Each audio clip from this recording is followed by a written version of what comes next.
लोकशाहीचा खेळ हा निपक्षपातीपणे खेळला जावा याच अनुषंगाने आज सुप्रीम कोर्टाने केंद्र सरकारला एक मोठा दणका दिलेला आहे आणि भारताच्या निवडणूक आयुक्तांची नियुक्ती नेमकी कोणी करायची या प्रश्नावरती जी चर्चा सुरू होती त्या चर्चेला एका फटकाऱ्यातच सुप्रीम कोर्टाने पूर्णविराम दिलेला आहे।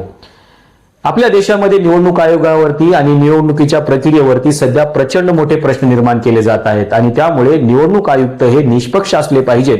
या अनुषंगाने मागच्या 75 वर्षामध्ये आपण देशामध्ये काहीतरी नवीन प्रयोग करण्याचा आणि निवडणूक आयुक्तांना निष्पक्ष ठेवण्याचा प्रयत्न करत आलेलो आहे।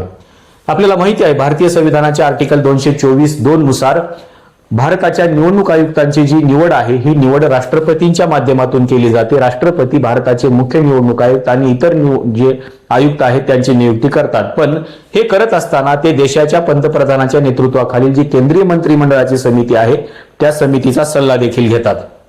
पण जर निवडणुका निष्पक्षपातीपणे करायच्या असतील तर त्यामध्ये विरोधी पक्षाचा देखील सहभाग किंवा त्यांच्या नेत्यांचा सहभाग असला पाहिजे असं देखील कोर्टाने वारंवार सांगितलेलं होतं।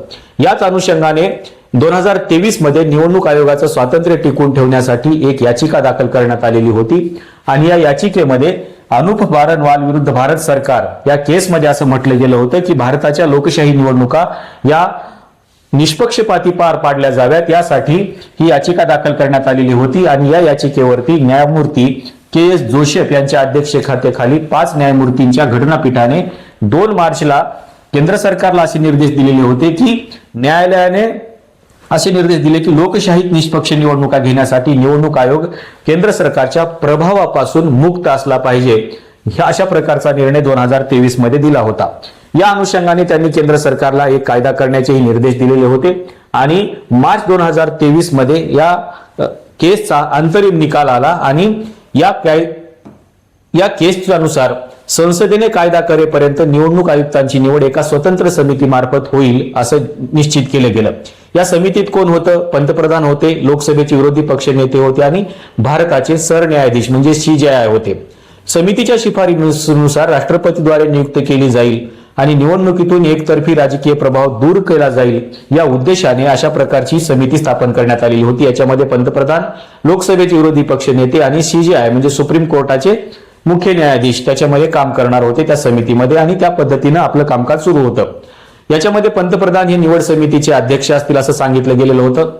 विरोधी पक्ष नेते लोकशाहीतील एक समतोल राखण्यासाठी आणि पारदर्शकता आणण्यासाठी त्यांचा रोल महत्वाचा राहील असंही बोललं गेलेलं होतं आणि भारताचे न्यायाधीश हे स्वतंत्र न्यायव्यवस्थेचे प्रतिनिधी म्हणून या समितीमध्ये होते आणि हे तिघे जण मिळून यापूर्वी निवडणूक आयुक्तांची नियुक्ती करत होते। आता पुढे काय झालं नेमकं 2023 मध्ये एक नवा अधिनियम आणला गेला आणि या अधिनियमानुसार काय केलं गेलं की सर्वोच्च न्यायालयाच्या आदेशानंतर केंद्र सरकारनं हा नवीन कायदा संमत केला आणि यामध्ये मुख्य निवडणूक आयुक्त आणि इतर आयुक्त यांची नियुक्ती करणारा हा अध्यादेश पारित केला गेला आणि याच्यामध्ये या कायद्याद्वारे सर्वोच्च न्यायालयाच्या समितीतील सरन्यायाधीशांना वगळण्यात आलं। म्हणजे ज्या समितीमध्ये देशाचे पंतप्रधान होते, विरोधी पक्ष नेते होते आणि CJI म्हणजे मुख्य न्यायाधीश होते, पण या कायद्याने काय केलं याच्यामधून CJIलाच वगळून टाकलं आणि काय सांगितलं त्यांनी की CJIच्या ठिकाणी कॅबिनेट सचिवांच्या नेतृत्वाखालील 5 उमेदवारांची यादी तयार करण्याची तरतूद केली गेली आणि CJIच्या ठिकाणी एका केंद्रीय मंत्रिमंडळातल्या एका सदस्याची निवड केली गेली आणि ही नवी समिती इथे काम करायला लागली। आता ही समिती काय होती? याच्यामध्ये पंतप्रधान जे निवड समितीचे अध्यक्ष असतील, कॅबिनेट मंत्री हे पंतप्रधानांद्वारे नामनिर्देशित केले जातील म्हणजे एक कॅबिनेट मंत्री पंतप्रधान सांगतील तो कॅबिनेट मंत्री या समितीमध्ये असेल आणि विरोधी पक्ष नेते सर्वात मोठ्या विरोधी पक्षाचा नेता यांना याच्यामध्ये सहभागी करून घेतले गेले। याच्यामधून जे CJI होते म्हणजे सुप्रीम कोर्टाचे मुख्य न्यायाधीश होते त्यांना वगळण्यात आलं। आता भानगड काय झाली याच्यामध्ये, जर तुम्ही सुप्रीम कोर्टाचा आजचा निकाल बघितला तर सुप्रीम कोर्टाने असं म्हटलेलं आहे की पंतप्रधान आणि कॅबिनेट मिनिस्टर हे दोघे काय आहेत? हे दोघे सत्तेमधले भाग आहेत म्हणजे सत्ताधारी पक्षाचे हे दोन्ही नेते आहेत आणि दुसऱ्या बाजूला विरोधी पक्ष नेते आहेत, एकटेच आहेत। त्याच्यामुळं बहुमत कोणाच्या बाजूने असेल? पंतप्रधान आणि कॅबिनेट मिनिस्टर। मग या दोघांनी जे नाव सुचवलेलं आहे ते या दोघांमुळे बहुमताचा निर्णय होईल आणि बहुमताच्या निर्णयामध्ये हे दोघे वरचढ राहतील, इथे विरोधी पक्षाचं काहीही महत्व असणार नाही। म्हणजे इथे बॅलन्स राहिलं का? तर बॅलन्स राहिलं नाही आणि म्हणून सुप्रीम कोर्टाने जो आज निकाल दिला ते असं म्हणाले की सातत्याने पंतप्रधानांच्या मर्जीतील व्यक्तीलाच इथे निवडणूक आयुक्त केलं जाईल, पण सरकारच्या बाजूने जे युक्तिवाद केलेला होता ना, तो खूप मजेशीर आहे. तो याच्यासाठी मजेशीर आहे, सरकारच्या बाजूने असं सांगण्यात आलं की पंतप्रधानांच्या आणि कॅबिनेट मिनिस्टरच्या आणि या समितीच्या सदस्यांनी जी नियुक्ती केलेली आहे त्याच्यावरती आपल्याला शंका घेता येणार नाही, कारण पंतप्रधान आणि हे कॅबिनेट मिनिस्टर हे लोकप्रतिनिधी आहेत आणि पंतप्रधानांच्या बुद्धिमत्तेवरती आपल्याला शंका घेणं योग्य नाही असं सरकारच्या वतीने सांगण्यात आलं. पण सुप्रीम कोर्ट असं म्हणते की ही जी निवड होईल ही निवड पारदर्शक होणार नाही. पंतप्रधानांच्या मर्जीतल्या व्यक्तीलाच सातत्याने निवडणूक आयुक्तांच्या खुर्चीवरती बसवलं जाईल. त्याच्यामुळं इथे विरोधी पक्षाला काहीही महत्व असणार नाही आणि त्याच्यामुळं ज्या निपक्षपातीपणे निवडणुका इथं होणं अपेक्षित आहे किंवा निपक्षपातीपणाने इथे निवडणूक आयुक्तांची निवड होणं अपेक्षित आहे ती निवड इथे केली जाणार नाही. आणि म्हणून सुप्रीम कोर्टाने आज केंद्र सरकारला चांगलं झापलेलं आहे.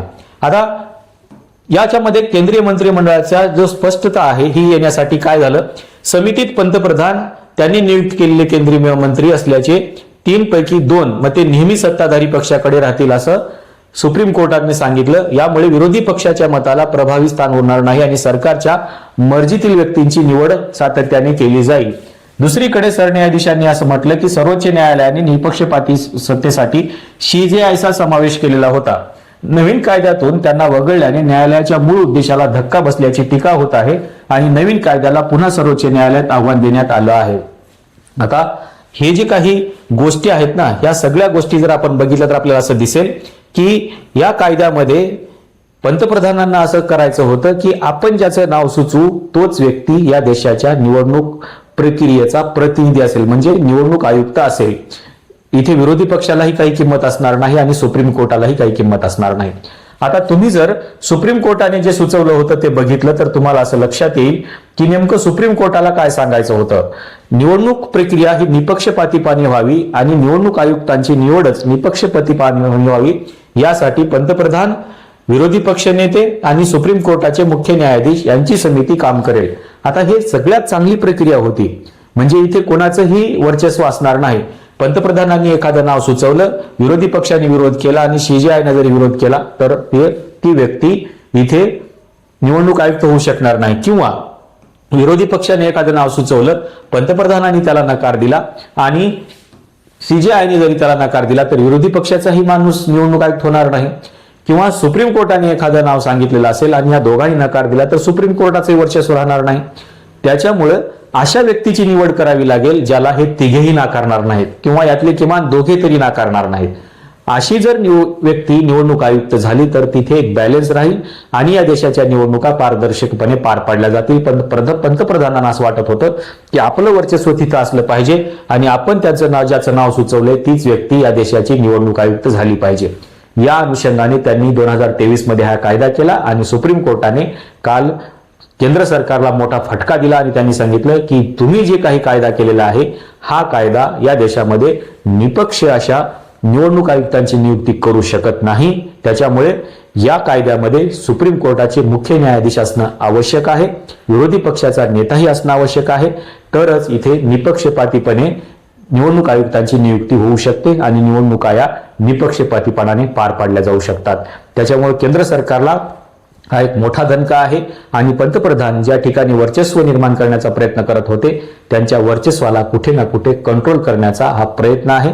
आणि त्याच्यामुळे भारतीय राज्यघटना इतकी सर्वश्रेष्ठ का आहे याचं जर तुम्हाला उदाहरण बघायचं असेल तर हे जे बॅलन्स करून ठेवलेलं आहे याच्यामुळेच भारतीय राज्यघटना सर्वश्रेष्ठ आहे. आपल्याला नेमकं सुप्रीम कोर्टाच्या भूमिकेबद्दल, पंतप्रधानांच्या भूमिकेबद्दल आणि सुप्रीम कोर्टाने काल केंद्र सरकारचा जो कायदा होता तो कायदा डावलल्याबद्दल नेमकं तुम्हाला काय वाटतं आणि सुप्रीम कोर्टाने केंद्र सरकारला फटकार दिल्याबद्दल नेमकं तुम्हाला काय वाटतं सांगायला विसरू नका. या व्हिडिओमध्ये आपण इथेच थांबूया, पण हा व्हिडिओ जास्तीत जास्त शेअर करा, लाईक करा आणि या चॅनलला सबस्क्राईब करायला देखील विसरू नका. या व्हिडिओमध्ये आपण इथेच थांबूया. धन्यवाद.